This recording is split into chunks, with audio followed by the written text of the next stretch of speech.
सिगाङावनो खुलुमबाय लोगोफोर, दिनैनि भिडिअ'आव नोंथांमोननो माखासे आपडेटफोर लानानै फैदों।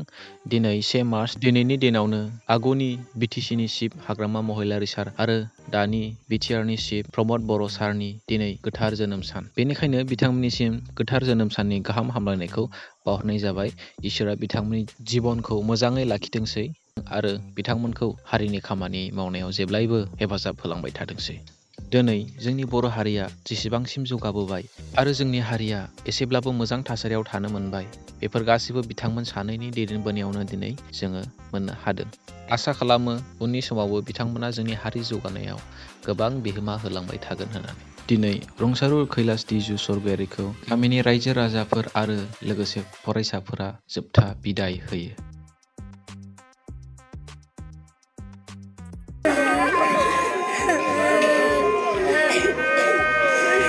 बिथाङा सासे जोबोद मोजां फोरोंगिरि लोगोसे हारिमु सिबियारि सुबुंमोन। गासैयावबो आखा फाखा। बिथाङा बर' थुनलाइ आफादावबो नेहाथारि महरै सायख'जाबाय होननानै जोङो मोन्थिनो मोन्दों।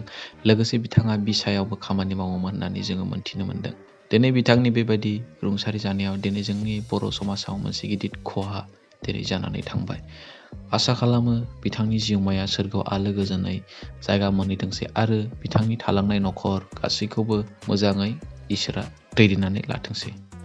दाखालि 25 फेब्रुवारियाव लाइजामनि गेजेरजों बर' थुनलाइ आफादनि आफादगिरि नीलकान्त गयारीखौ नाब्ला हान्जानि जानानै लाइजामनि गेजेरजों जि धुमखि होदोंमोन, बे धुमखि होनायनि सायाव नीलकान्त गयारीया बे नाब्ला हान्जानि जि धुमखि होनाय सानैनि गेजेराव दिनै FIR होनाय जाबाय उदालगुरि पुलिस थानायाव। बे सानै धुमखि होग्राफोरनि नामानो जाहैबाय बि नायथाव आरो एन गला।